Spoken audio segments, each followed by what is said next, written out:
the current conditions in the world,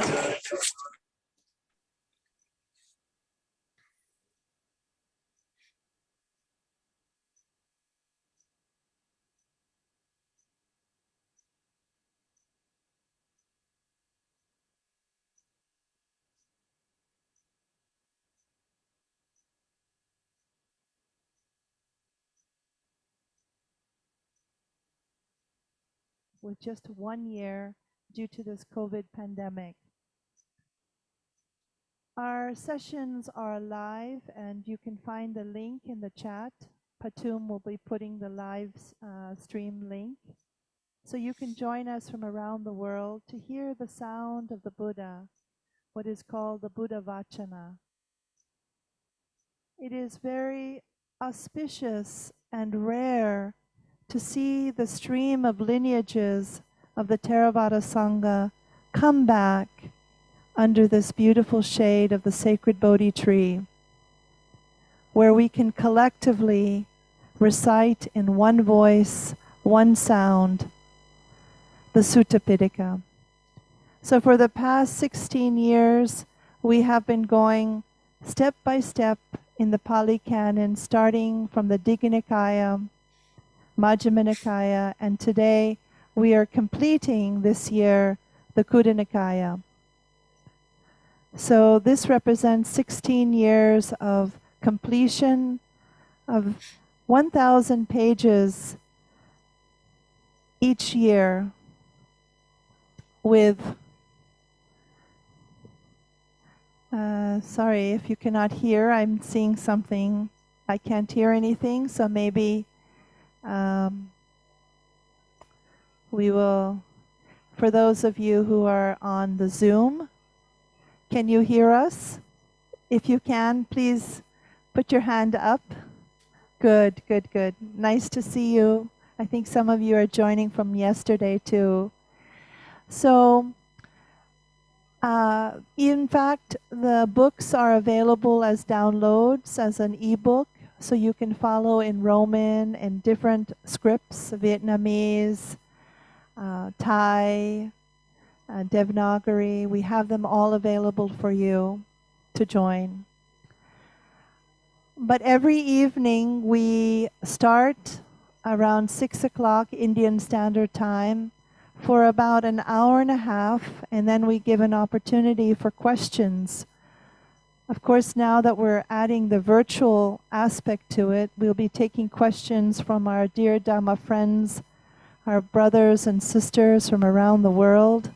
So please add your question in the chat box if something arises, and I'll be happy to bring those questions into this format. And then we are seated here under the shade of the Bodhi tree, and we have local participants. And so now I would like to begin by formally introducing our Dhamma speaker for this evening. Venerable Ajahn Achalo was born in Brisbane, Australia in 1972. He developed a keen interest in meditation at the age of 20, and a year later left for Thailand to study Buddhism more intently. After a 2-year period practicing in various centers and monasteries, in 1996 Ajahn Achalo ordained as a Theravada bhikkhu under Ajahn Liam at Wat Nong Pa Pong, the monastery founded by Venerable Ajahn Chah.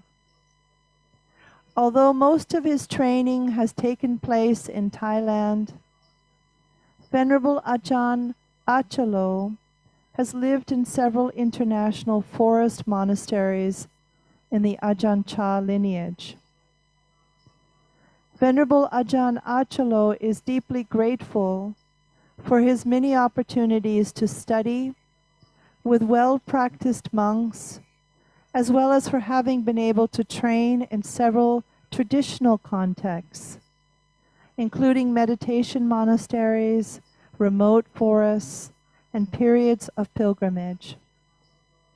During his years of training, he has received personal guidance from many remarkable teachers, among them Venerable Ajahn Sumitta, Venerable Ajahn Pasano, Venerable Ajahn Jayasarro, and Venerable Ajahn Kalayano.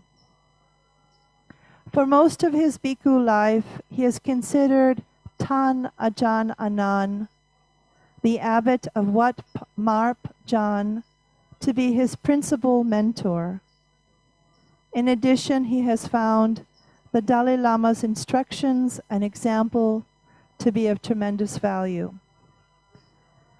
Aside from this formal introduction, I have had the very blessed pleasure to meet Ajahn Achalo here in Bodh Gaya, where I've heard from Dhamma's sister, Mechi Anita, that he has spent almost 4,000 hours, close to 3,500 hours of sitting under the sacred Bodhi tree in deep meditation. So he's familiar to Bodh Gaya, especially this tree, and we have asked him to give a talk tonight on wise reflections, given our current conditions in the world. How can we bring Dhamma into our life that really acts as a medicine, spiritual medicine, for these uncertain times? So without further ado, I would ask the Venerable monks to please pay respect to Ajahn Achalo in the traditional way.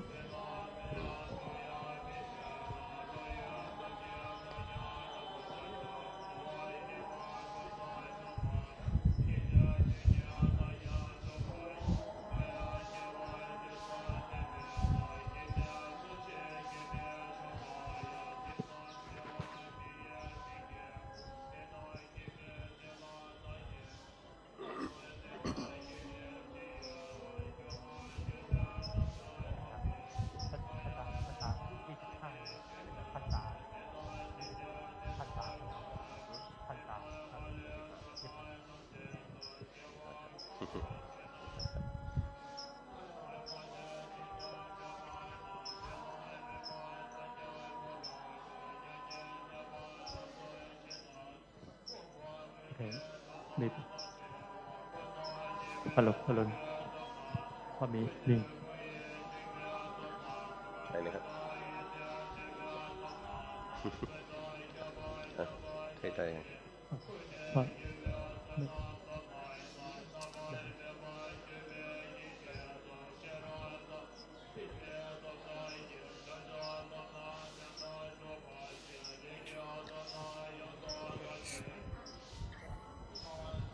Okay, we have the tradition by Bangladesh. One. Sadhu, sadhu, sadhu. Ukasa bandami bhante tvaratayana katang sabbang aparadang khamatu me bhante. Tutiyampi bandukasa bandami bhante tvaratayana katang sabbang aparadang khamatu me bhante. Satyampi okasa bandami bhante dwaratayana katang sabbang aparadang khamatu me bhante. Sadhu, sadhu, sadhu. Brahmacaloka hipati sahampati kat an chali an hiwarang ayatata santi thasanta paracha kachatika he se tu thammahaṃ นุกรรมปิมังปะชัง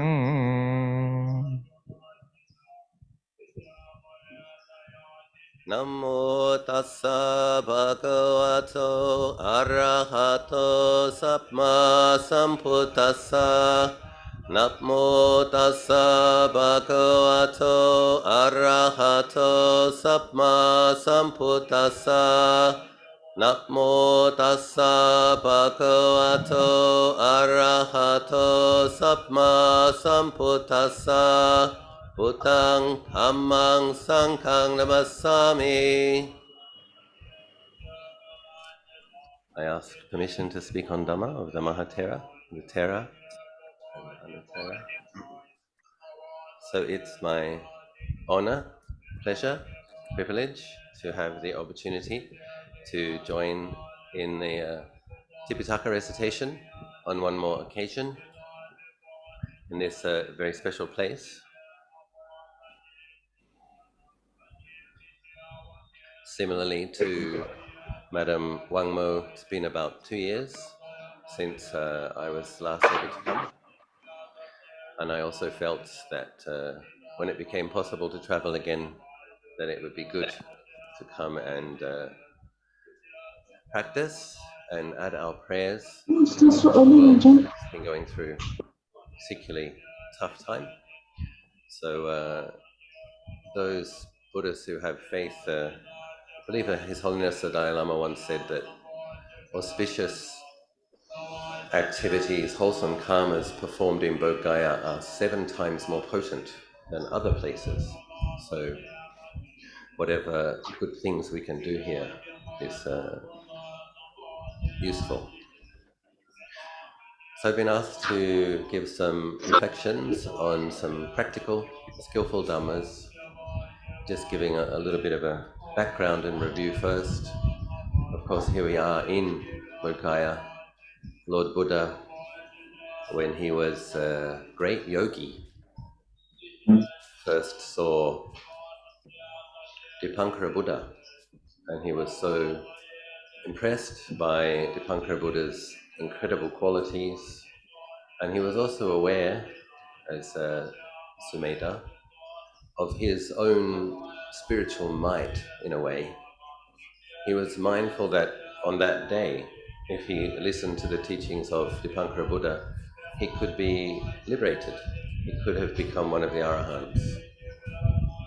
But because he already had, I believe, all 8 of the jhanas, he had amazing samadhi, quite remarkable abilities, and he saw this huge following behind the Buddha, many, many, many Arahants, and he had the thought, well, why don't I also be a cause to help a multitude to cross over from samsara into nibbana? That story, that occasion is relayed in the Kudika Sutta Pitaka. And then when he received his prediction from Dipankara Buddha, that Buddha saw that in 4 incalculable periods plus 100,000 eons, Sumitta would be the Bodhisattva, Siddhartha, and become Buddha, Gautama Buddha, Shakyamuni Buddha. On this very site, over 2,500 years ago, after the Bodhisattva was practicing extreme austerity, he realized that that was not going to lead to liberating insight.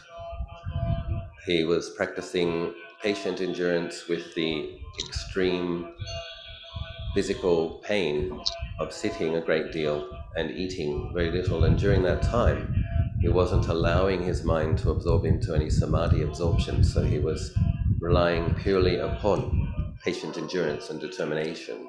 Quite extraordinary. Of that time, he said that it is possible that another great yogi suffered as much as he did, striving for enlightenment. But it is not possible that any yogi suffered more.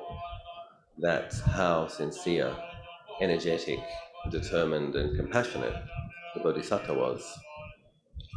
One of the reasons I like to come and practice in Bodh Gaya is because, like everybody, even though I do practice a lot of meditation and have practiced a lot of meditation, I am still affected by laziness. And when I come to Bodh Gaya, I find that I'm able to put forth more effort.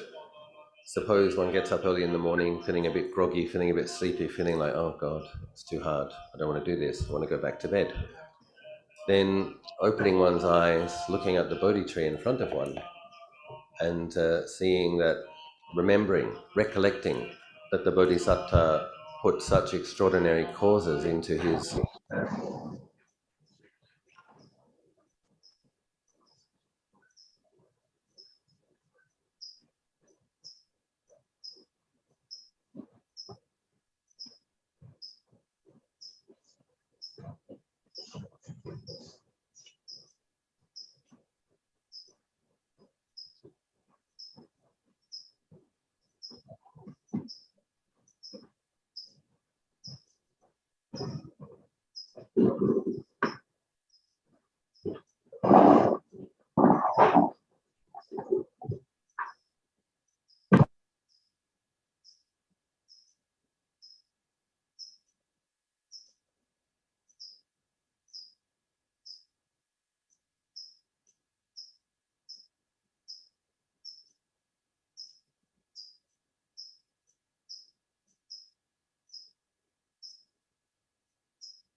Dear participants, we are having a little bit of a power cut under the Bodhi tree. Sometimes this happens, especially during this very hot period. It's almost close to 90 degrees here, so I'm not surprised that we've had a power cut, but it should be coming up soon. So if you don't mind, we're sitting here quietly, and it will be coming back on shortly. Thank you. Actually, while I'm taking a little opportunity here to put a plug in, if any of you have a request for prayers to be mentioned, please send to me in an email. I would be happy to mention their names, especially if anyone has been lost during the COVID, or if you'd like their names to be pronounced, I'm happy to do that for you. We have the power cut back on. Are we back online, Wang Bo? Okay, shall I continue? So after that extraordinary long period of time, literally millions and millions of lives since, the Bodhisattva could have been completely liberated from the conditions which are bound with suffering. He did attain enlightenment in this place.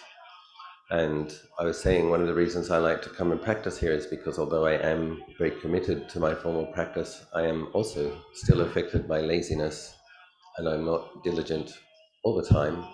And I find that when I come here, I'm able to put forth more energy because the example I was giving, coming early in the morning, as soon as the place opens, I'm sitting and feeling groggy and wanting to go back to bed, opening the eyes, seeing the Bodhi tree and recollecting what occurred here and what the sacrifice of the Bodhisattva, then one is able to, out of gratitude, I find, put forth more effort happily.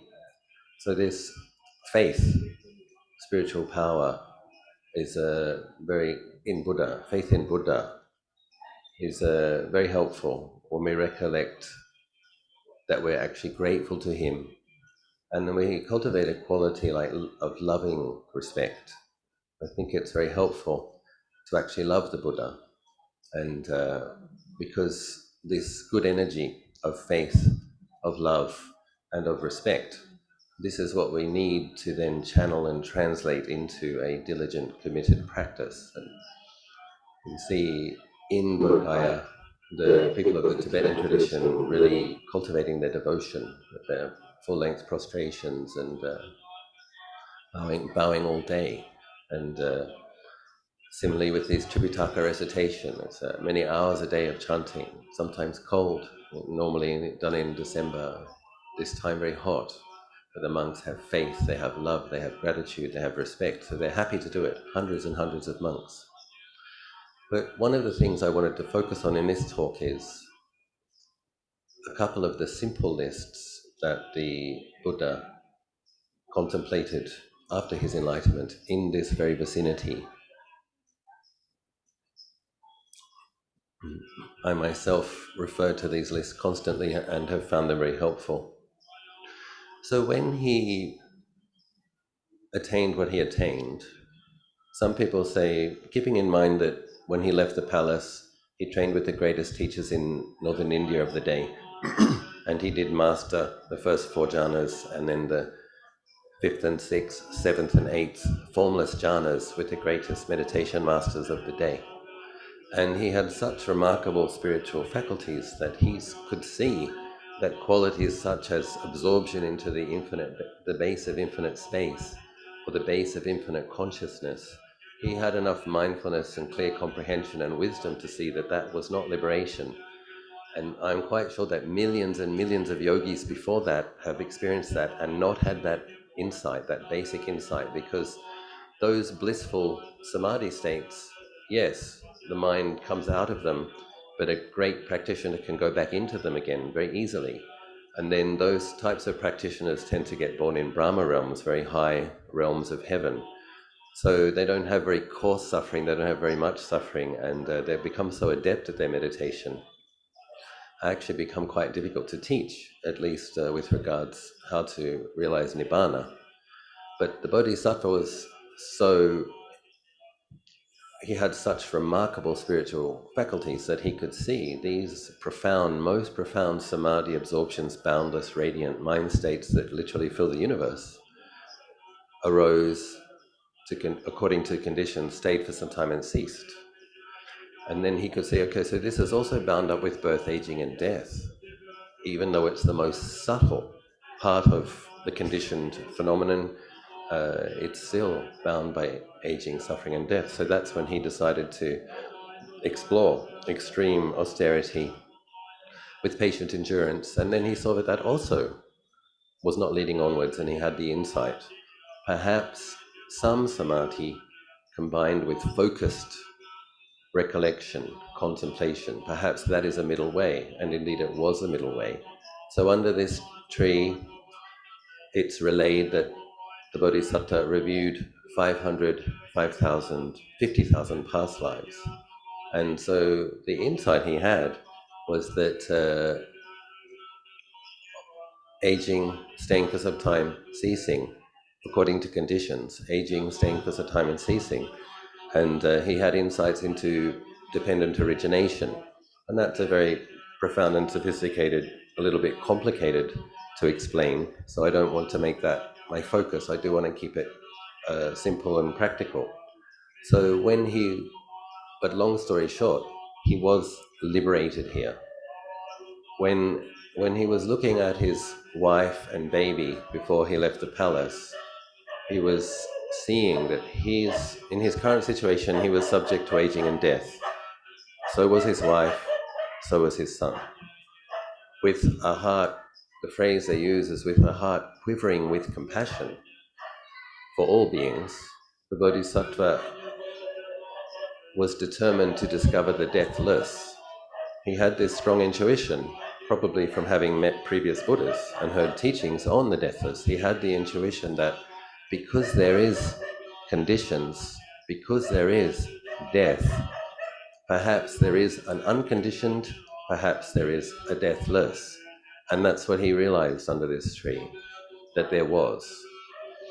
When he was Nibbana, the unconditioned. So when the Bodhisattva realized Nibbana and became the Buddha, when he was reviewing, he spent a period of 7 weeks in this area, and he would have a period of delighting in the bliss of liberation, and then review a list of Dhamma. And one of those lists of Dhamma, the way I read it is like he's amazed himself, this incredible thing that he's realized. When I say he has realized, this is the limitation of language, because what he realized was the cessation of the conceit of I am. So he wasn't sitting there with any thoughts of I, but he understood the conventional reality, and he realized that the conventional being had realized the unconditioned, had realized that which is beyond conventions, and it is unshakable peace and the most subtle bliss. And in the Awada Patimokkha, Lord Buddha talks about Nibbana is superior. It is the highest Dhamma. It is unshakable, unceasing peace. So in reviewing the experience and being somewhat in awe of the experience, he was wondering, how do I do this? What actually made it possible? And then he had this wonderful realization that 5 qualities, 5 spiritual powers, when cultivated, made much of, lead to the deathless and merge in the deathless. I love this list because it's so simple, but so comprehensive. Faith, pala, virya, energy, sati, mindfulness, samadhi, collectedness, panya, wisdom. 5 things. So I think it's important to focus on this, because when obviously reciting the Sutta Pitaka, very valuable thing to do to preserve the teachings. If we don't have the teachings in the world, these teachings are like the map, the description, the instructions. Different people have different characters, different teachings speak to different people.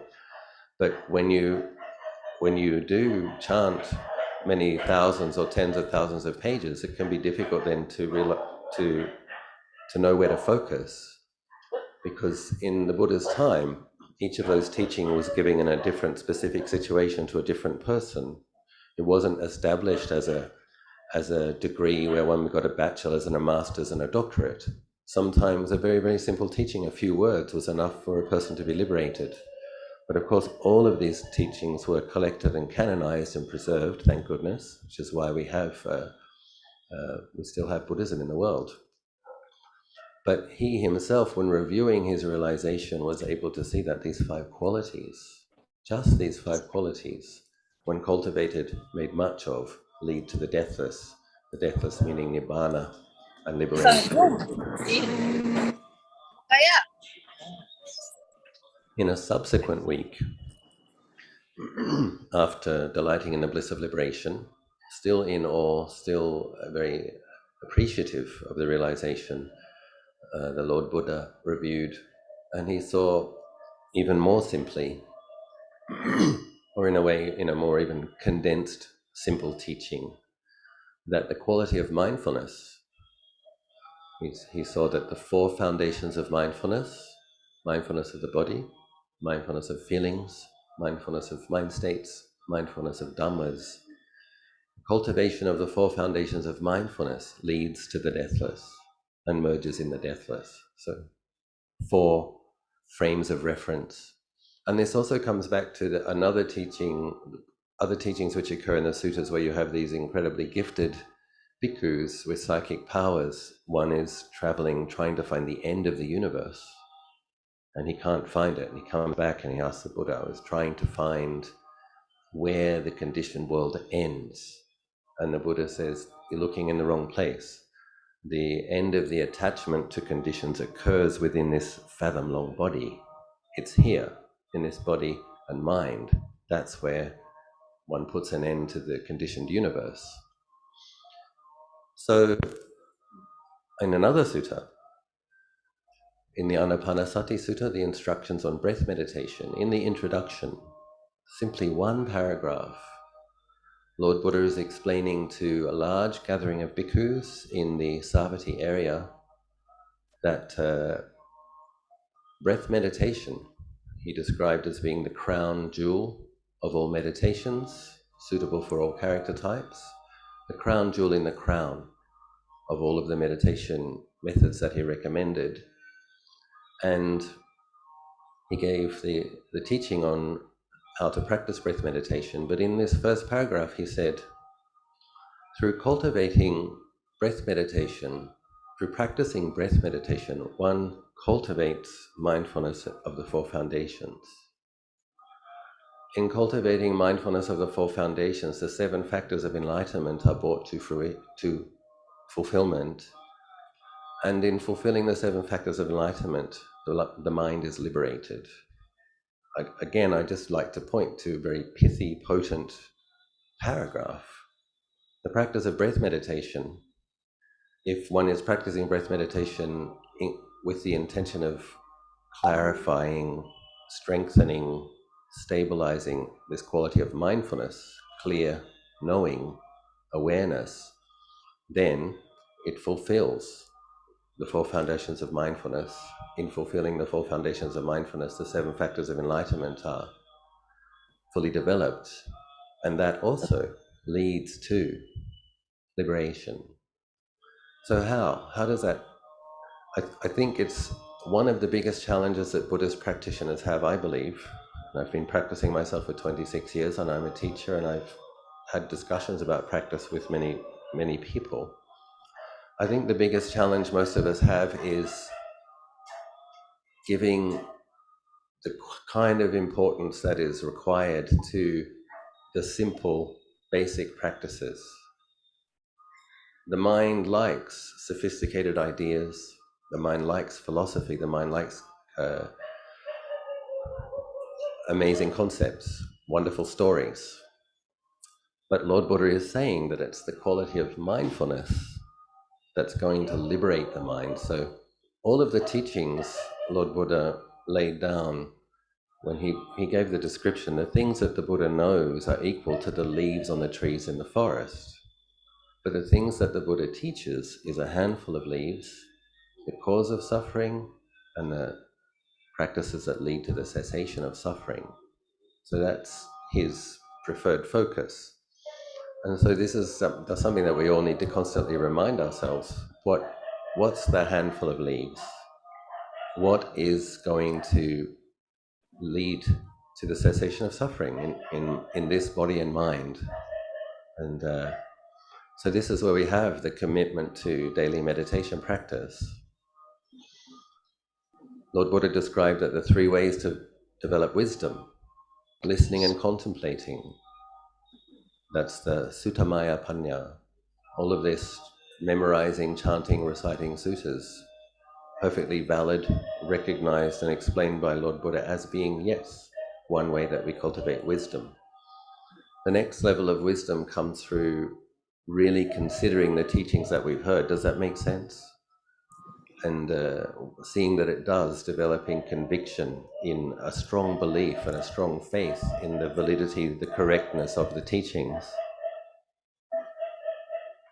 And some insight coming through wisely reflecting and deeply considering. One develops conviction in the Buddha, his teachings, one's own potential, abilities, and in the fact that many other beings, the Sangha, have realized those same teachings and that same liberation.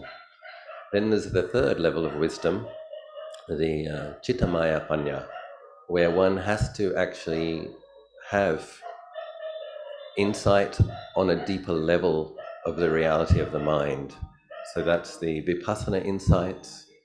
And my teacher Tanajanan also talks about temporary liberations, Tatanga Vimutti, where through consistent, diligent, regular practice, the quality of mindfulness gets stronger. And I ordained in the Ajahn Chah lineage, practice with some of Ajahn Chah's realized disciples. And my understanding, trying to keep it simple, trying to keep it condensed, my understanding of the focus of Luang Por Chah's teaching was that consistent quality of right mindfulness ripens as right collectedness. So in the monastic training, we're trained to wear our robes properly. We're trained to put down our bag quietly. We're trained to walk softly. We're trained to be quiet in certain areas.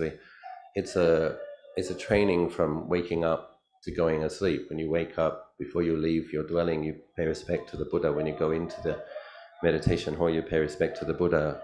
Certain ways of doing everything all throughout the day, which one uses as tools to develop mindfulness, to keep the presence of awareness in the body, so that when you come to meditate, there's already some presence of awareness there. So it's more likely that the mind can collect, it's more likely that the mind can develop insight. So I have come to understand, at least this is what I believe, is that we all need to practice meditation. If we aspire to liberate the mind, if we aspire to weaken and then begin to uproot the ignorance and delusion that is the foundation of our attachment and our suffering. So that's part of what the Bodhisattva saw in this and became the Buddha, through seeing ignorance is not knowing ultimate truth, delusion is misapprehending because you don't know ultimate truth, you perceive it incorrectly. Mindfulness, clear comprehension and wisdom, that's the antidote. Applying mindfulness, truth-discerning awareness, learning to collect the mind, bring some collectedness to the mind, that gives more power to the truth-discerning awareness. When you come out of the concentration, you determine to practice being truly mindful. The mindfulness gets stronger, and with the foundation of some collectedness and strong mindfulness, that's when the deeper level of insight, the bhavana, the chittamaya panya, becomes possible. So in this day and age, we have the challenge that people are very busy. Even if you're by yourself in quarantine because there's a lockdown, you can entertain yourself all day. And in some respects, we have wonderful tools, wonderful gifts, incredible good fortune. And at the very same time, we can harm ourselves with all of those gifts and all of that good fortune. Because with these gifts and with these good fortune and with these opportunities to do skillful things, good things, we also have opportunities to do unskillful things and harmful things. And we can just get lost. So there are wonderful translations of Theravada, Mahayana, Vajrayana, true masters, in a way that I think possibly the first time, at least since this Buddha was enlightened, that one can get good, valid, sound, wonderful, excellent teachings on all Buddhist subjects. And I don't think that was ever possible before. Oftentimes the monks were chanting in Pali or Sanskrit. The local villagers or the local people, if they weren't skilled in that language, were not able to study. But now, amazing teachings translated into many languages, people can get the teachings. But then the issue is, can we commit to the basics and do it diligently and regularly enough so that we actually begin to develop insights, so mindfulness, the Buddha was reviewing the four foundations of mindfulness, when cultivated, made much of, lead to the deathless and merge in the deathless. So it's good to consider, what is mindfulness? So really deeply consider that. What is mindfulness? And then it's a very rich field of investigation and contemplation, and very important, because when we develop more mindfulness through practicing with meditation objects and also chanting, one has to be mindful while chanting, then we should be able to get some experience of what it's like when we have good mindfulness and what it's like when we have poor mindfulness, and then we train ourselves in recognizing that. We have to know the mind is clouded, the mind is fuzzy, the mind is affected by the 5 hindrances. Another wonderful, short, incredibly useful list. The 5 hindrances: bandits, robbers, qualities that steal peacefulness. So if we train ourselves in recognizing which hindrance is affecting the mind, but we also train ourselves in recognizing when the mindfulness is good and how that feels. What's it like to be mindful of all of your footsteps? What's it like to know the arising of a thought and know the quality of the thought even as it's arising? To know that it's a wholesome thought, to know that it's a neutral thought, to know that it's an unwholesome thought. What does that feel like? In my experience, it feels peaceful. It feels good. The heart feels well. What's it like when there's more hindrances, when there's fuzziness, agitation, restlessness, lust, irritation, anger? There's some darkness in the heart and there's some feeling of conflict. And so we train ourselves in recognizing this.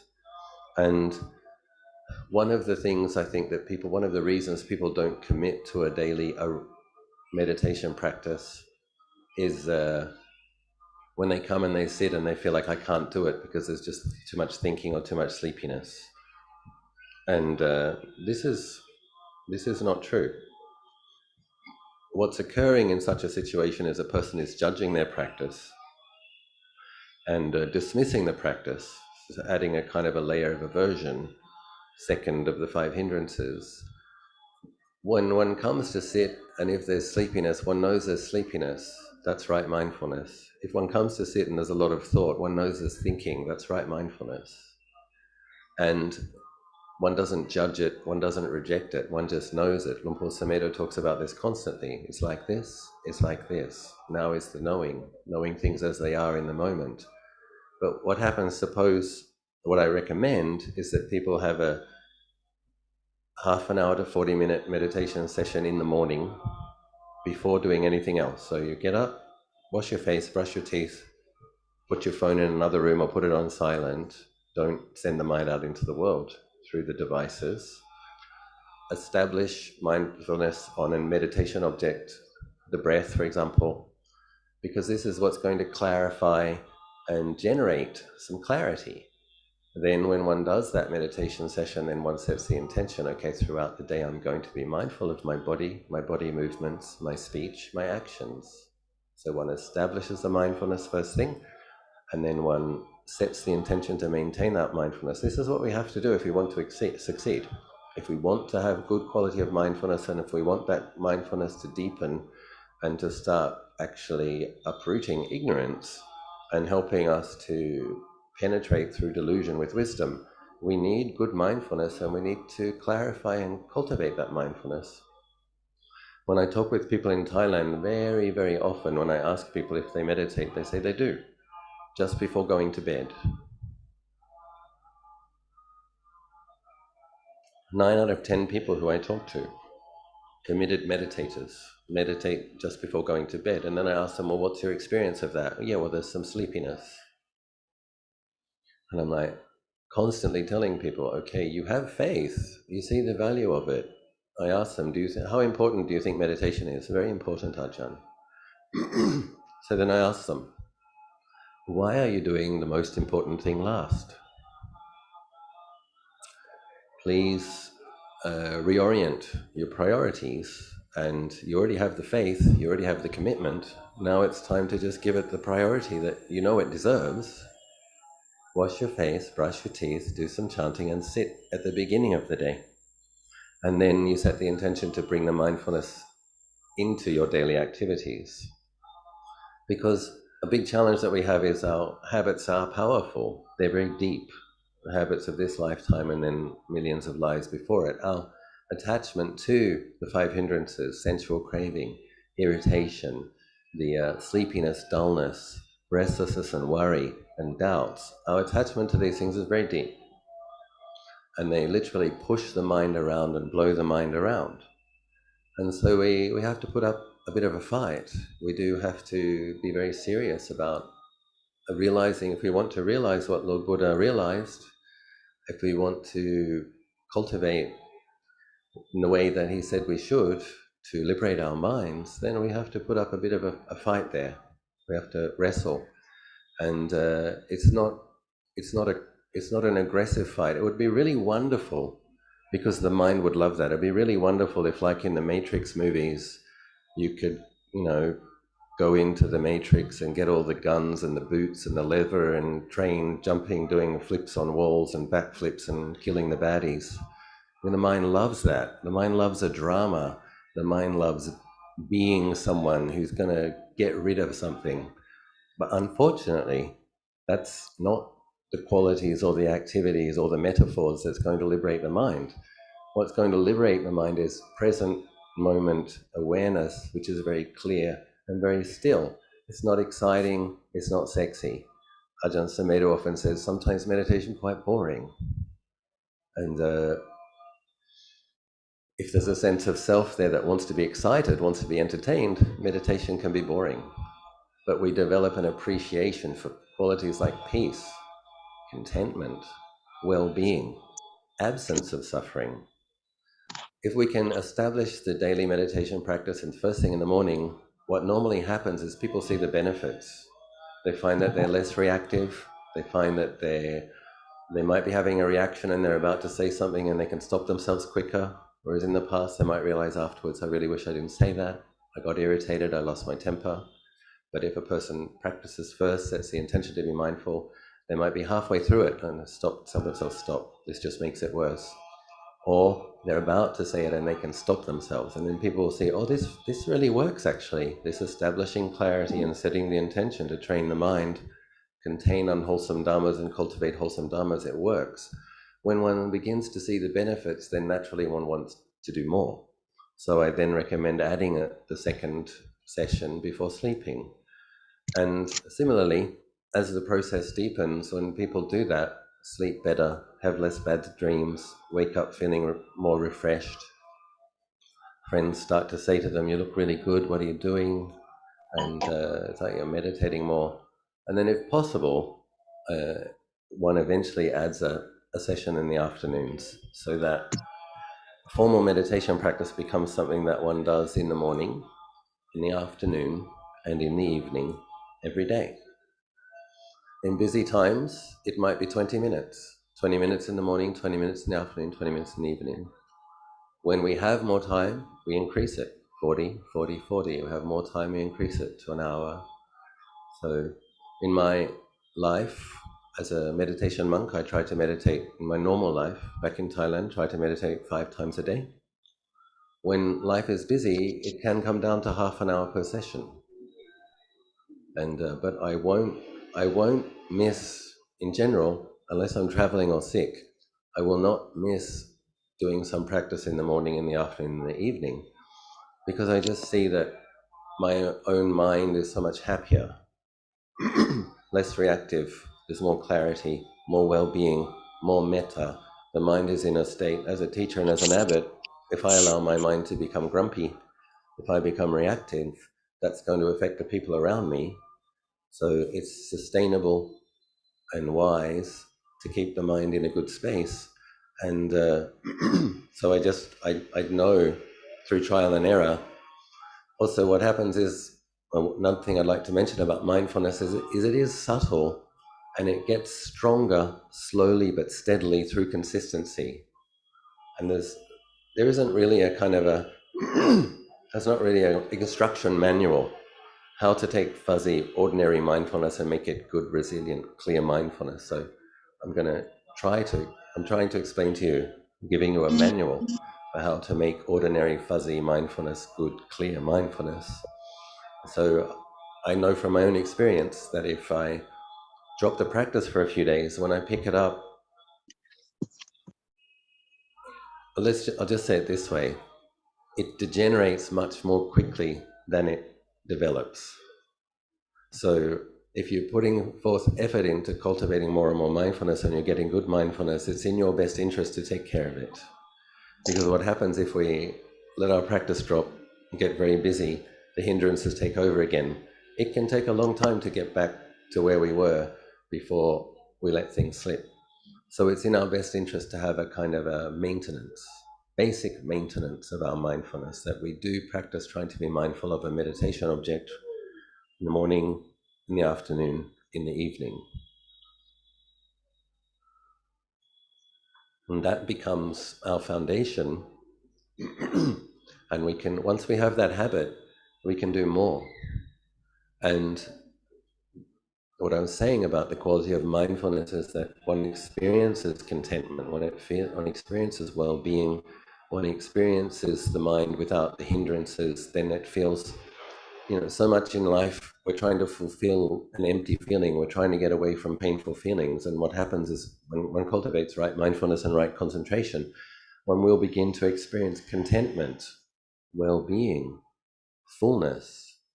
And then when one does begin to experience that, one wants to maintain it, cultivate it further. And then when we get chances to do retreats, then we take the opportunity. And it's in the retreat, in my experience, it's in the retreat-like situations where one is doing 8 hours a day or more for 10 days or more. In my experience, that's the kind of effort required for insight, which is in the Chitta Maya Panya spectrum, the really uprooting and damaging ignorance, really establishing really having clear seeing of absolute truth or ultimate truth or the truth of the nature of conditions, glimpsing the unconditioned. In my experience, 8 hours a day for more than 10 days, that does become possible. But one has to have built up a foundation so that one doesn't experience 8 hours a day for 10 days as just being miserable. One has to have cultivated enough clarity to be able to sit with some pain, to sit with some painful mind states. Loving kindness for oneself is extremely important in this process, that when you come to sit and there's a lot of hindrances or there's a lot of pain in the body, at that time we try to have loving kindness for all beings. We have to recognize that we are one of them, and at those times one supports oneself with loving kindness. Sometimes if there's a lot of suffering in the body and the mind, the whole session might just be, may I be well, may I be happy, may I be well, may I be happy, and that's okay. One has to support the conventional being in the process. Then when there's less pain in the body, less pain in the mind, one gets back to cultivating metta for others and all beings and deepening insight. So for busy modern people who want to know how to try to maintain balance and how to maintain well-being in the mind, one does have to make time for the meditation. And I really can't see that there's any way around it. That doesn't have to be formal sitting, it can be walking meditation. Listening to Dhamma Talks, doing some chanting obviously is also wholesome and supports the process. But in terms of generating a clear quality of mindfulness, it's taking one object and being mindful of that object. It's during that period of time one's not sending the mind out into thoughts about the past, thoughts about the future, thoughts about other people, and one's not sending the mind out fantasies about pleasant sights, pleasant sounds, pleasant tastes, pleasant touches, etc. One is allowing the mind to settle, and because of that, the inherent clarity of the mind can begin to shine, because we're not sending it out and dissipating it, we're not picking up things that cloud it. But we do have to do that. We do have to establish clarity and maintain clarity. And then, when we have some clarity, we look at the habits of our lives and we ask ourselves, what am I doing which is unskillful that I can do less of? What could I do which is skillful that I could do more of? And we have to have a slow and steady, determined approach to doing this. We do have to cut back on things which aren't wholesome, that consume our time. Because in some respects, the world seems to be becoming more dangerous and more volatile, more unpredictable. So we do need good quality of mindfulness and clear comprehension and activity to make wise decisions when the world is getting crazier. So I'd like to encourage you in your daily meditation practice, and I rejoice in your practice, rejoice in your faith, and I know one will also wanted to give people opportunity to ask questions, so I would also be happy to answer questions if I can. I hope that something I said was helpful.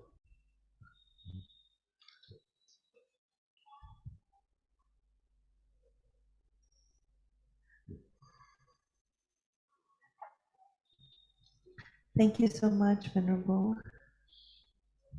Just hearing very practical advice about how to sit and how to bring the mindfulness into our daily lives when things are running, especially for householders who have so many different kind of responsibilities.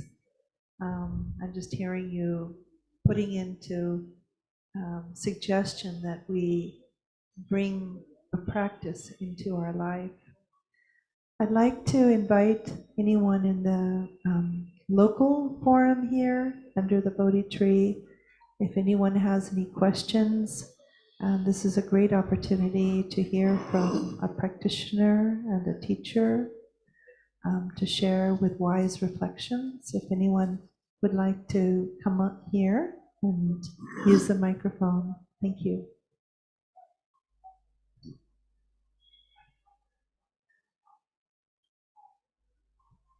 Venerable, my question is that when we read the history and geography of the world and the origin of human life on the earth, we see that the human were 10,000 years ago, humans were like living in caves, like animals.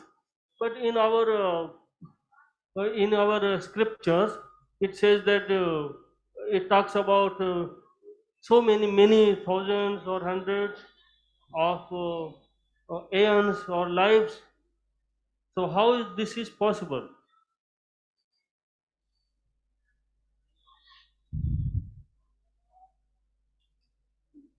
I think there are I think it's important to be mindful that what you read in history books and science books isn't necessarily the truth. And I know that's a bit of a controversial thing to say, but Lord Buddha did say that in doubtful matters, we're allowed to have doubts. So I personally don't believe in, I'm not kind of a Darwinian. I believe there are ancient temple sites in Syria, in Egypt, where there are pictures of what you call humanoids, different types of humans, taller than normal, different features, looking maybe a bit like aliens, walking among humans. And that's very obviously from a time which predates our history, that we know of it. And I think there's an area in Lumbini where there's a stupa that's believed to contain a relic of they know the site of the birth of the previous Bodhisattva that became a Buddha. And I believe in the Kathmandu Valley, in the Buddhanath stupa, they believe that there's a relic of the previous Buddha in that stupa. So for myself, I'm a Buddhist. I would rather just have faith, seeing that Lord Buddha's teachings are practical. If I apply them to my life, I become happier, I become more peaceful.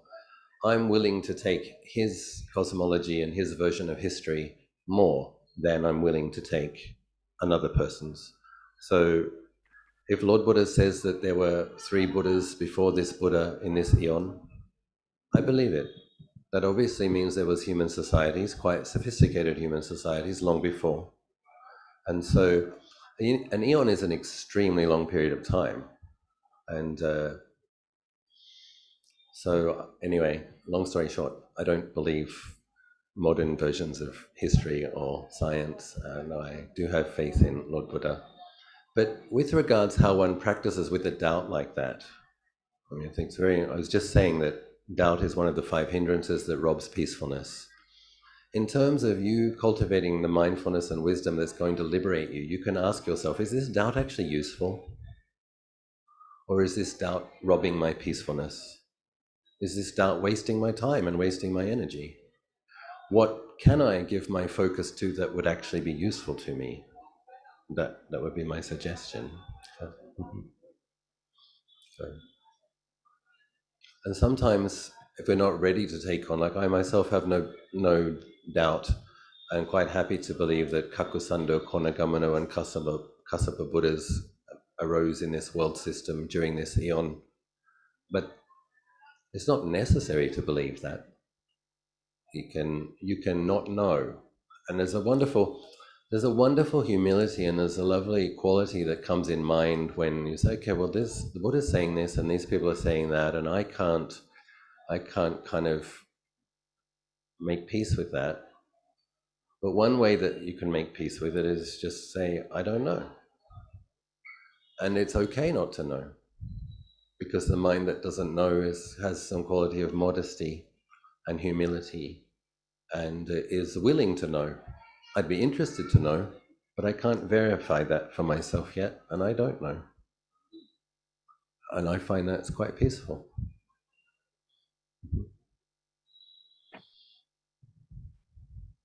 Namaskaran.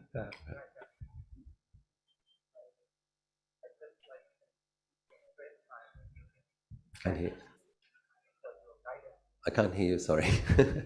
Okay.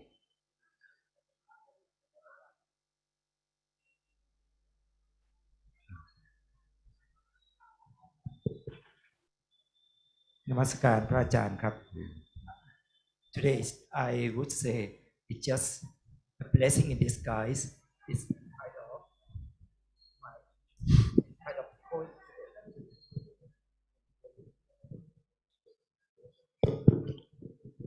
it's kind of blessing in disguise. It's coincidence that I just retired from my diplomatic service and I have more time. Wonderful. Now I could not have any more excuses of doing meditation. And tonight that's why I say I must prostrate in front of you and please accept my deepest gratitude that you guide us or personally me to discipline myself in meditation. When I was a diplomat, at least for the past 20 years, I have been associated with India, where I graduated. I always say I never have time for meditation. But now I stay at my temple, Puliparo, as a retiree. And then every morning I come to do meditation. I mean, first I begin with chanting and then meditating.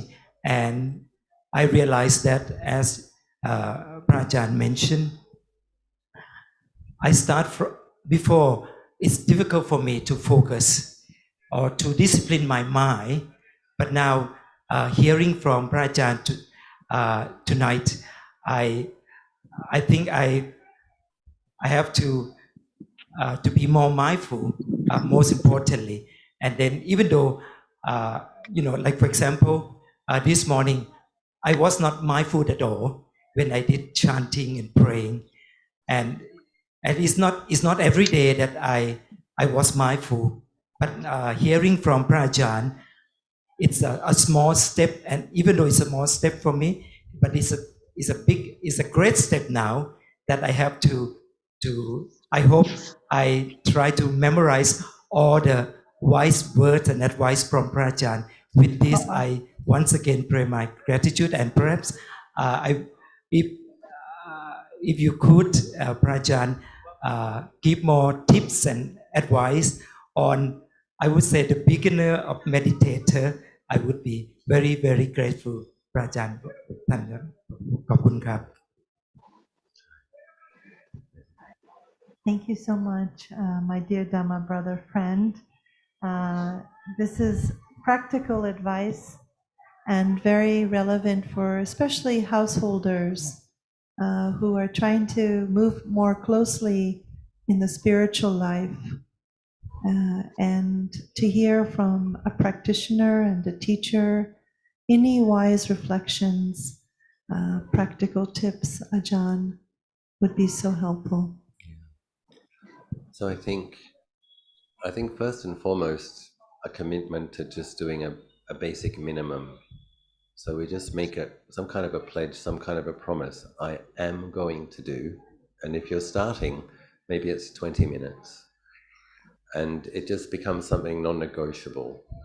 And then one has to have a lot of patience and compassion and kindness towards oneself as one sits with what the Buddha called the monkey mind. That's not an easy thing to do. It's kind of humiliating, embarrassing. We read about these incredible spiritual heroes, and we want to be like that. We come to train our mind, and it's like, oh dear. And we have to be very patient with it, because it's through consistent practice and being patient with the hindrances, trying to apply remedies, trying to practice right mindfulness, that over a period of time they get less, the hindrances get less, and the spiritual powers get stronger. But is the consistency. And so what can you do? I'd ask people, I can give advice, but I think a big question to ask is the questions one asks oneself. How can I think? What will move me? What is it? What's a way that I can think? What's an attitude that I can take? What's a way that I can look at things that will cause me to be able to make that commitment? Is it the mindfulness of death, that death could occur today? Will that, contemplating the impermanence, death and impermanence, will that help you make the commitment? Is it recollecting that the Bodhisattva won't last forever, it will disappear from the world? Maybe that will help. One has to find a way to recognize the preciousness of what we've found and the opportunity that we have, and then make a commitment. Then I think the other thing really important, not mentioned enough, is the metta for oneself, not as a chant, aham sukhito homi, niduko homi, awero homi. I mean, really holding the metta in the body, in the heart area. One really needs to learn how to do this, because in the spiritual life and in spiritual practice, there's a lot of suffering involved in practice, a lot of suffering in life, right? First noble truth, all conditions have the nature of suffering. So in spiritual practice, there's suffering too. But Luang Por Chah says the suffering that one experiences while practicing is suffering that leads to the end of suffering.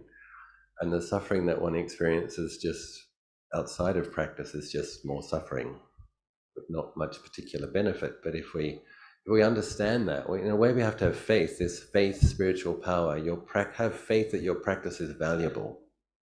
No matter how much thoughts, no matter how much dullness, no matter how much restlessness, is valuable, it's precious. It's the murky water from which the lotus will grow and blossom and finally blossom above the water. That's where the lotus is, that's where the practice is. I mean, Luang Por Chah, reading Luang Por Chah is very helpful, because he always keeps coming back to these really simple analogies which really kind of catch it. He's like, the place where the suffering is, that's where the practice is. It doesn't say you shouldn't suffer. And Luang Por Liam, my preceptor, the place where the darkness is, that's where the insight occurs. So it's this, we have to get away from this dualistic, contentious, judging suffering, thinking that practice is just about bliss, serenity, and happiness, and understanding that spiritual practice is about patience, loving kindness, cultivating clarity and determination, and beginning to have insights that the cessation of suffering is right where the suffering is, and the lightness, the illumination of Dhamma occurs through seeing the darkness. Don't have to contend with it, but you do have to keep applying mindfulness to it, gently, consistently. But whatever it is, whatever way of thinking you have that can make you commit. People have different character types, and what is it? What can you do to make the commitment? And one thing I think is very helpful is your modern devices will tell you how many hours you spend on them per day. If you set up in your settings a daily reminder or a weekly reminder how many hours you spent on your device, then you might realize that you are spending a lot of time in distraction and could make more time. And then you might need to set some parameters. If your device tells you were on it for 10 hours a day, you might need to make some kind of a commitment that you won't be on it for more than 5 hours a day. Maybe there's an alarm. You can set an alarm, but you really have to be truthful. Where is the time going? Where can you make more time for practice? And I recommend not looking at the phone when you wake up in the morning. That's your time. Go to bed a bit earlier, get up a bit earlier. Don't look at the device which sends your mind out to the world. I mean, the technology, we have to recognize that technology's changed the way we experience life. When I first became a monk at Wat Nanachat 27 years ago, the wall really was a wall. The wall was a wall and hardly anything penetrated it. We see a newspaper maybe once a month. It would be an old newspaper. I called my parents twice a year, 25 years ago. Now most monks have phones. The whole world can be inside the gates of the monastery. So what we need to do then is we need to learn, how do I set a wall? How do I create a sacred space where I can have more time for practice and do more practice? We have to set boundaries with these things. We have to be the ones who use the technology, not be used by the technology. So please have a look at that. You set some determinations, minimum amount of practice and a maximum amount of social media entertainment. Bhante, we have a few questions here from the local participants. Please take your question. Thank you for all the tips. My question is regarding the four mindfulness, body, its feelings, mind, and its contents, I think. Dhammas. Dhammas. Yeah. Which four of these is the more important one? Okay. Is there? Good question. Is there one? Yes. So if one tries to make mindfulness of the mind and mindfulness of Dhammas their practice in the beginning stages, it won't succeed. So it's a good question, because the mind is fast and the mind is affected by delusion. And the thing about delusion is while we're experiencing delusion, we don't have the awareness, I'm deluded. While we're experiencing delusion, we often have the feeling of, I'm right, you're wrong, it should be like this, it shouldn't be like that. It is deluding. So my teacher Ajahn Achalo focuses that the mindfulness of the body is where the focus should be. And it's one of those things, because it's not sophisticated, it's not exciting, it doesn't seem very interesting, people skip over it. And it's absolutely where we need to focus. Because if you train in being aware of an in-breath and aware of an out-breath, and you get some consistency with that, you're going to notice the thoughts that you're thinking. You're not trying, that's not your intention. Your intention is to be aware of the feelings of the breathing. But what happens? You start thinking about, it's hot, I want ice cream. You notice that. I'm sleepy, I want to sleep. You notice that. Come back to the breath, come back to the breath. It's the quality of, see, we talk about four foundations of mindfulness, but it's here in this body and mind. It's in this space, right? So it's where we're giving the attention to. Mindfulness of the body is something that we can do consistently. So I've been meditating for 28 years. As I was saying, I try to meditate 5 times a day. So now if I'm not talking, if I'm listening to somebody, it's quite automatic for me now to be aware of my in-breath and my out-breath, just because I've trained myself to be. And if I get up, because we do walking on arms around and we do walking meditation, now when I get up, if I'm walking, I can feel the feelings at the bottom of my feet. That's the result of being diligent and consistent, is that your mind becomes accustomed to and familiar with the meditation object, that it becomes its automatic refuge. And then it becomes easy to maintain a consistent mindfulness. And what happens is you notice what you're feeling, you notice what you're thinking, you notice what you're about to say, you notice if it's wholesome or neutral or unwholesome, and then you begin to have insights into mind states, what causes them to arise, how to manage them, and dhammas, whether it's wholesome, whether it's neutral, whether it's unwholesome. So aware of the body when one is walking, aware, knowing, and this is straight from the suttas, knowing when one is walking, knowing when one is sitting, knowing when one is lying down, knowing when one is defecating, essentially knowing everything you do throughout the day. And these devices are a real challenge to that, because we can get lost in a very mental world and get very heady and feed the restlessness and distraction, and then we come to sit and the sleepiness, because the mind is actually tired. And so as boring as it seems, it is sophisticated practice that will lead to very profound results if we train in simply being aware of an in-breath and an out-breath, and train in being aware of the feelings of the footsteps, all other insights grow from that. So, Thank you. We have another question here. Hello, my name is Shubham. I'm from Mumbai. I'm 27 years old. Just a few minutes back, you spoke about doubt. And since I started my spiritual journey, that has been a very profound thing inside of me. I've been practicing various types of paths, Kriya Yoga, Kundalini Yoga, this, that, been to many gurus, have been following the teachings of Lord Buddha as well. But this profound thing, doubt, has not exited me yet. This has maybe arisen to that level that I have maybe started doubting the existence of that thing called enlightenment. I sometimes even doubt that whether this thing exists or not.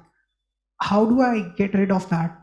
I feel this is one thing which is a very big hindrance in my path, and I've been looking for a solution for this. Thanks. So, Lord Buddha doesn't require that we believe in something that we can't verify yet. And but he does suggest that we recognize doubt as doubt. So the importance of practicing with a meditation object, so making a commitment to, suppose if you could make a commitment to meditating 3 times a day, practicing breath meditation, so that when you're doing your breath meditation, half an hour, 40 minutes, you're just aware of thoughts as thoughts. This is very, very, very important. Because the real problem with doubt only occurs if you believe it, you get lost in it.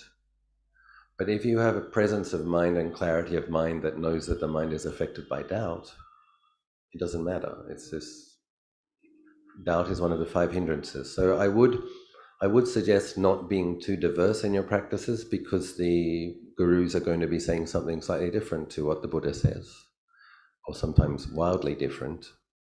So it's good to focus and study Buddhist suttas and do some Buddhist practice. And even among Buddhist practitioners, sometimes we can have too many teachers, because a different teacher, it's like they're at different points on the mountain and they're looking down and they're saying, the way you are, you should step there, or you should step there. It's very valid. But if we listen to lots and lots of teachers, we're going to not know, the teachings will seem not similar. So if you find a teacher whose teachings you resonate, then I try to focus on really giving some attention to that teacher's teachings, and perhaps his or her teacher, and have a few people that you listen to. And then the issue is, you need to have enough integrity and the clarity of mind to simply see a doubt as a doubt. And there is hope, because eventually you train yourself to doubt your doubts. So you can actually use your ability to not believe, to stop believing your doubts. So that when you establish clarity of mind and a doubt comes in, it's like, I don't believe it. It's going to be with my in-breath, be with my out-breath. That's doubt. And something we can say is, it's beautifully humble. It's like something doubting your doubt, and at the end of the day say, I don't know. I don't know, actually. And there's nothing wrong with not knowing. There's a beautiful humility in that. Because there's a big sense of self bound up in doubting this and doubting that, and feeling lost and being dejected and not having a refuge. And the 4 foundations of mindfulness is a remedy to that. The sense of self gets less. One knows a body as a body, feelings as feelings, thoughts as thoughts, dhammas as dhammas. And then when doubts come out, just knowing doubt as doubt. And that's all you need to do in the beginning.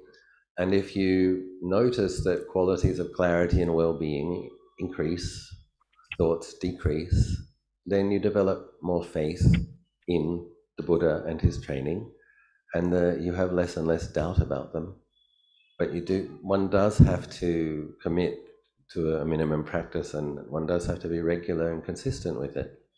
that's what makes it possible to see doubt as doubt and not get lost in it. See, we have to have something else. We have to have mindfulness and clear comprehension. We have to have collectedness. That's like the island, the eye in the storm, so that you can see these winds and not get blown around from them. But we have to cultivate that quality, that steadiness. So. Thank you, Ajahn. We have another question here from Bante. Okasa Bante, you have spoken about the sense restraint earlier. Yeah. And this morning you have said that you have no difficulties with the sound. Can you please let us know how to restrain from the sound that is coming from all around? Right.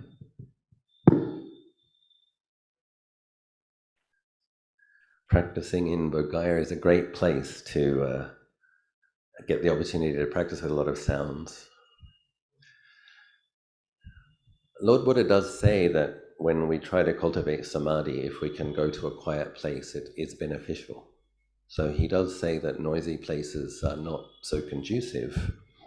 And what I found for myself is that it's the faith and the effort of the 5 spiritual powers. One has faith in this place, one puts forth more effort to cultivate mindfulness, then it becomes possible to, it's you're a bhikkhu, you practice a lot, so I can describe it this way, that one's aware of the sound.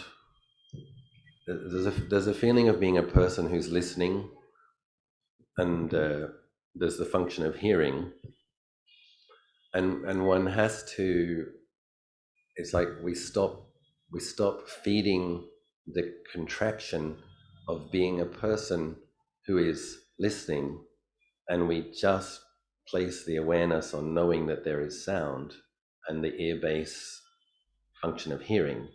So that there needs to be a certain amount of mindfulness in the body, that while we're being aware of the in-breath or the out-breath, one places the awareness in the ear area and just knows noise as noise, and that the ear is hearing it, but one doesn't feed the sense of self listening and liking and not liking. But it's very tricky. So I meditated 8 hours yesterday. I've meditated 6 hours here today.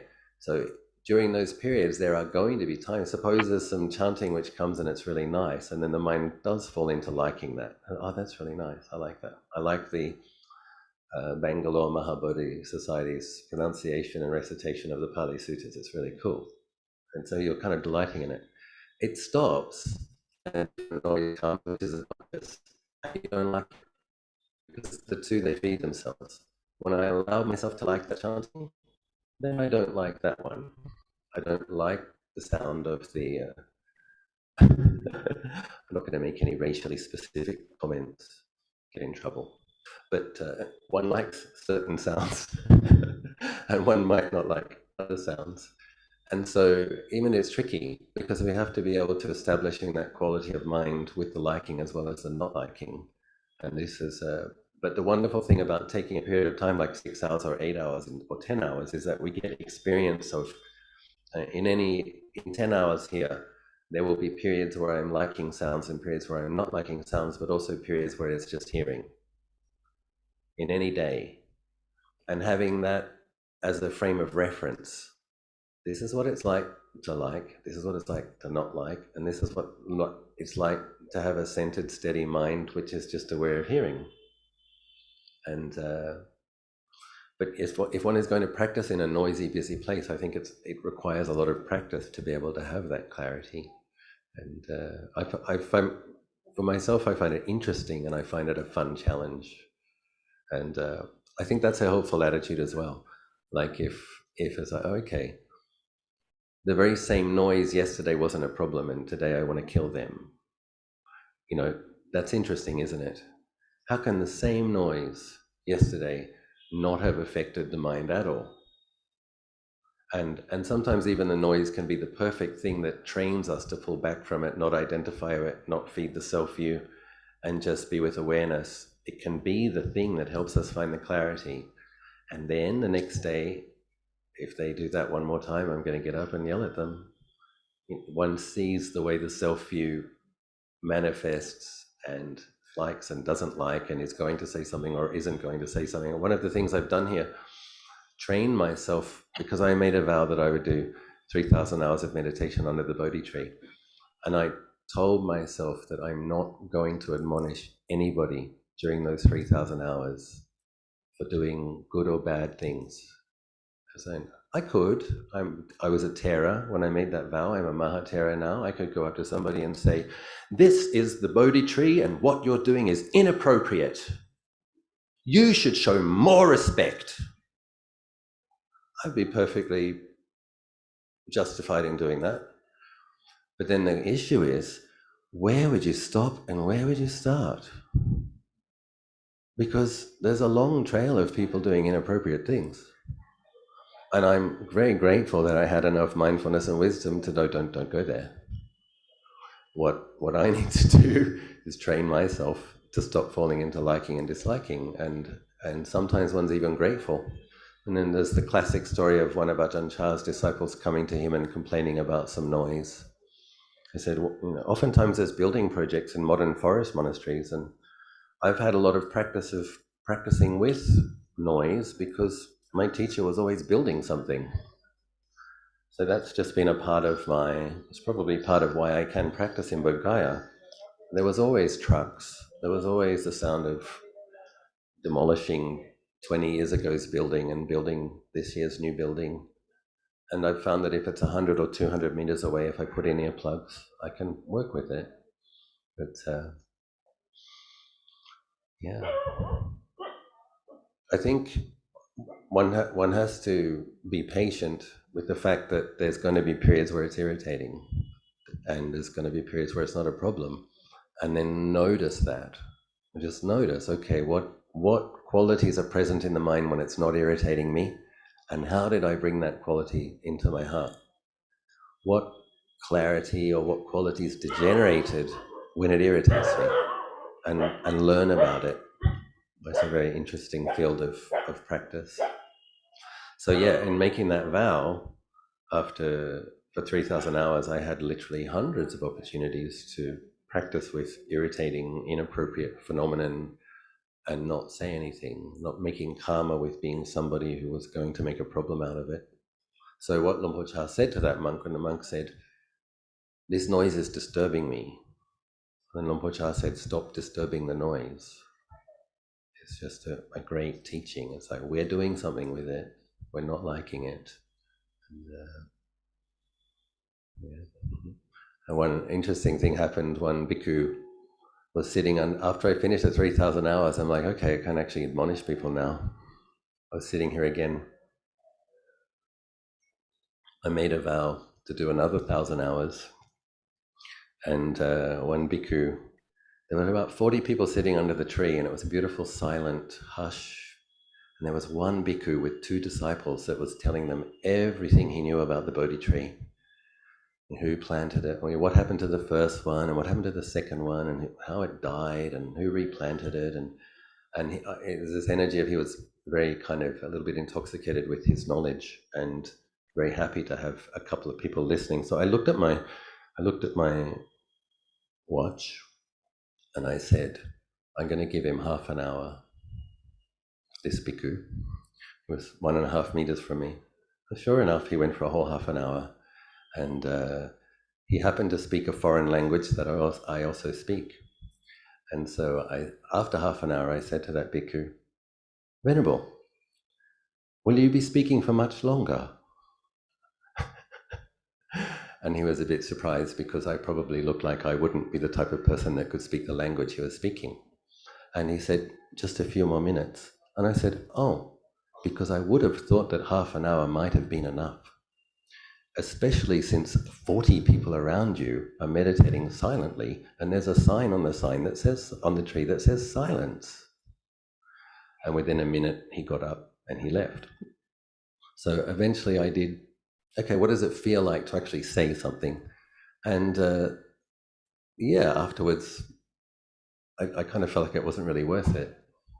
I'd had more peaceful experiences from just noting it, and understanding that it would arise, stay for some time, and cease. So I only did it once, just as an experiment. Now I've gone back to my not admonishing practice. Thank you, Bhante. We have a couple questions here from our Zoom participants. I'm going to go ahead and read them. There's a question here from Animesh. I have been practicing Vipassana from the last 2 to 3 years on and off, and I want to explore and to go deeper into it. I want to know the very essence of this life, to be honest. But being in the household, I give very limited time. How can we go further being as a householder? And can we practice the meditation while doing our worldly activities? Metta. Yeah, so I think I've covered it to some degree. One has to look at one has to have a quality of determination. So I don't recommend becoming contentious with having the duties. What I recommend is having a really brutally honest look at it and working out what you can cut back on. And so, if possible, get to sleep earlier, wake up earlier, get up before the husband and the kids or the wife, whatever it is. Get up before them. Take your quiet time in the morning when everyone else is asleep. Establish that clarity, set the intention to be mindful throughout the day. Then have a look at your schedule. What can you cut back on?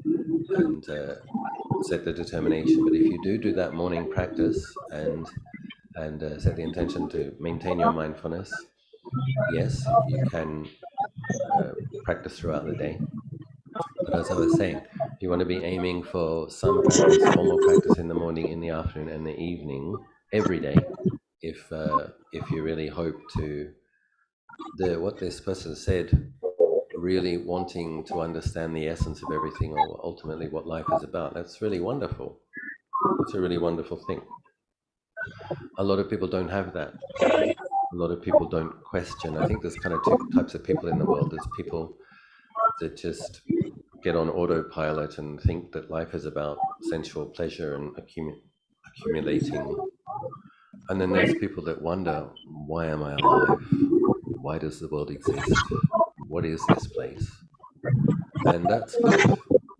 It's a really good thing because it suggests a right spiritual faculty, someone who's interested in truth. And this interest in truth, when we cultivate it and cultivate the qualities that help us to perceive things, perceive the truth, this will liberate the mind. So it's great that that's there.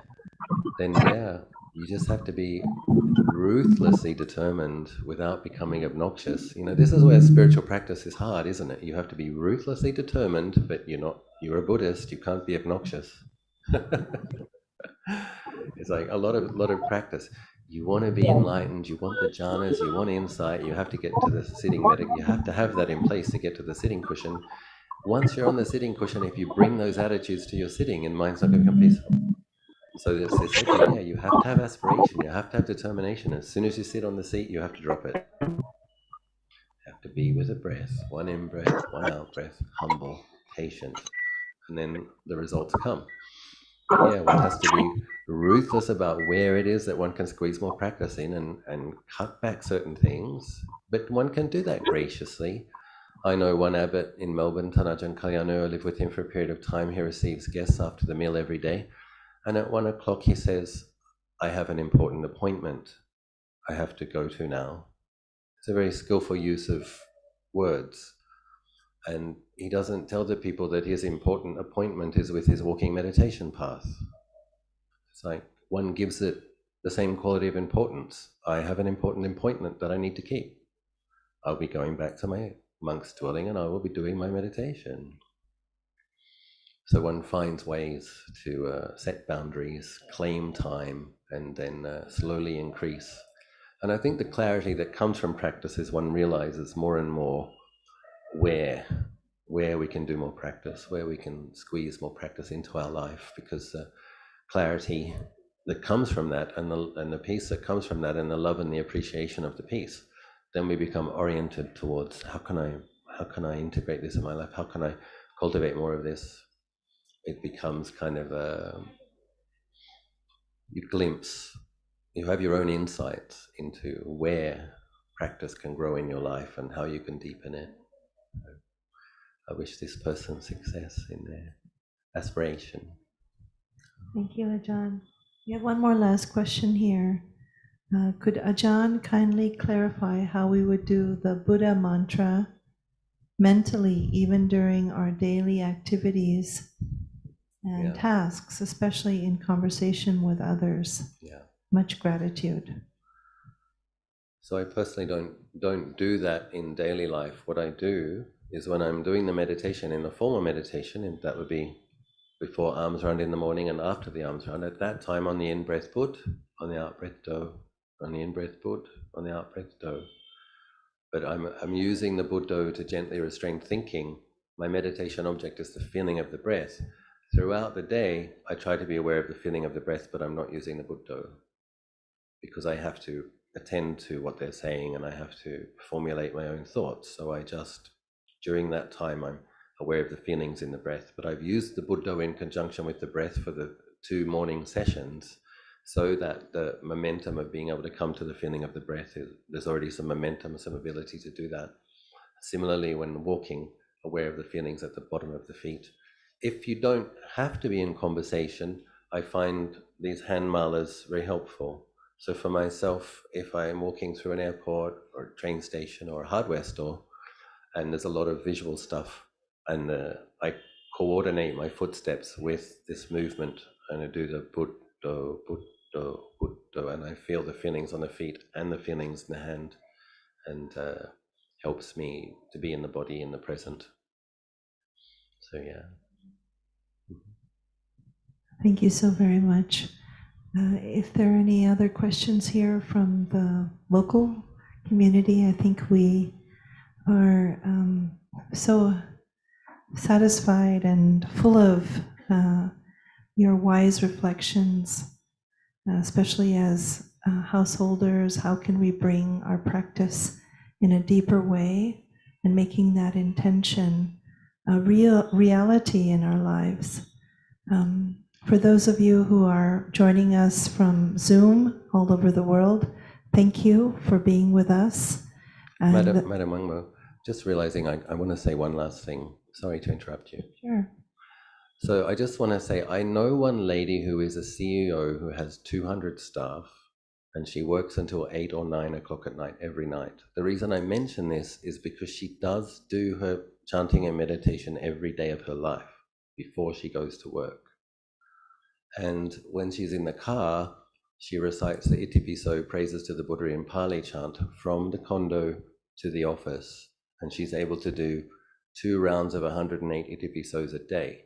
So I'm just holding this up as an example. No matter how busy you think you are, I'm telling you, I know one human being with 200 staff who works till 8 o'clock at night that chants and meditates for 1 hour every morning and chants Itipiso verses of praises to the Buddha 216 times a day.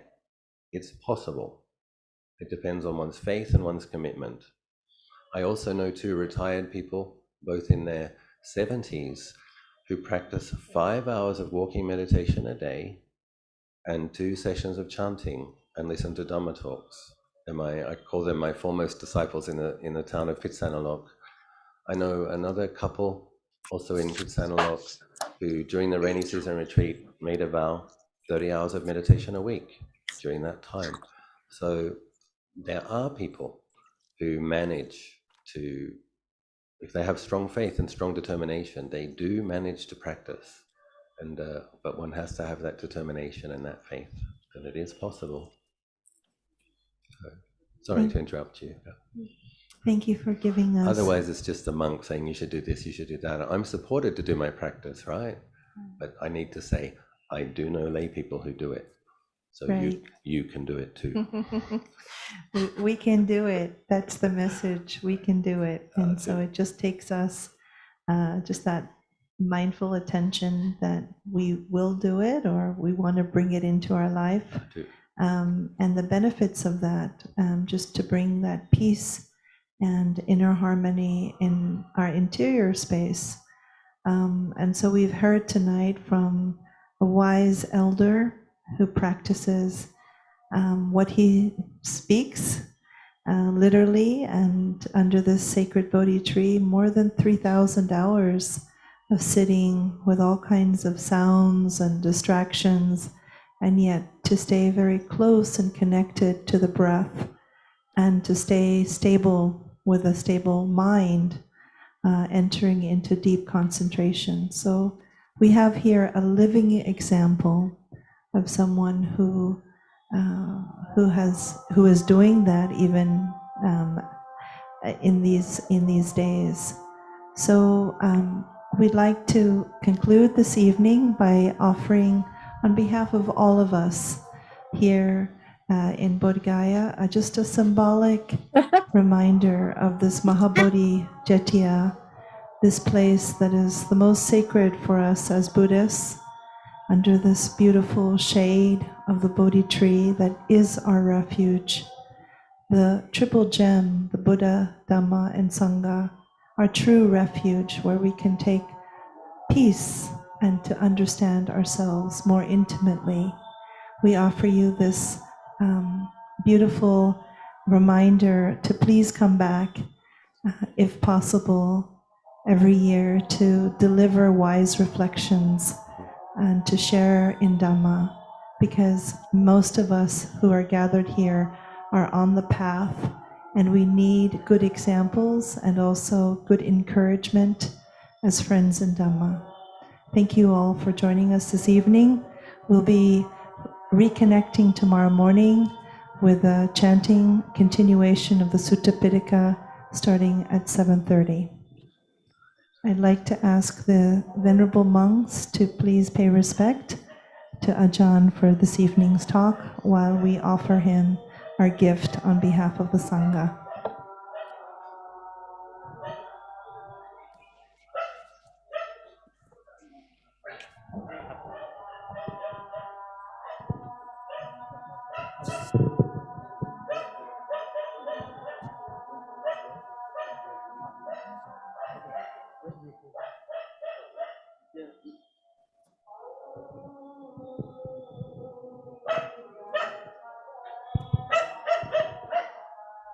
First, one more offer present first, and after that, Venerable monks will blessing on behalf of listening and ITCC. Sadhu, sadhu, sadhu. Te adharantha sucita virunha putta sasane arokha sucita hota sahasa pehiyati pite adharantha sucita virun Tassa sane arokha sucita hota sahasa pehiyati pite adharatha sucita virunha putta sasane sucita hota sahasa pehiyati pi pavatu sapphamang khalang rakพระเทวตาสัพพพุทธานุภาเวนัสสทธาโสทิภวันตุเตภวตุสัพพมังคลังราคันตุสัพพเทวตาสัพพธรรมานุภาเวนัสสทธาโสทิภวันตุเตภวตุสัพพมังคลังราคันตุสัพพเทวตาสัพพสังฆานุภาเวนัสสทธาโสติภวันตุเต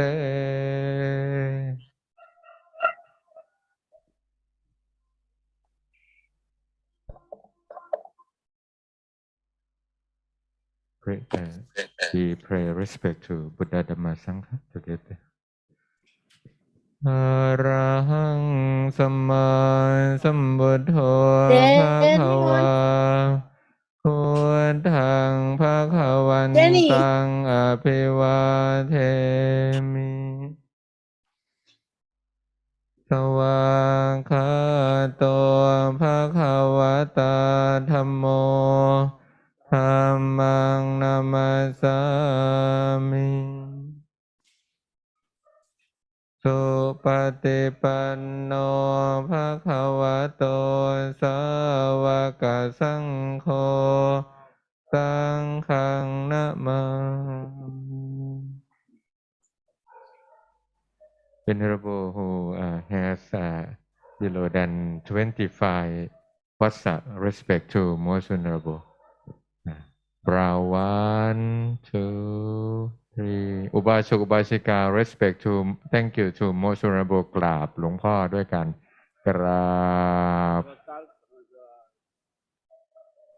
กราบกราบ Today many dogs to come to join to be friends and to come to listen the Dhamma and try to show their sound too. We are sorry, Venerable. See you tomorrow. Thank you very much.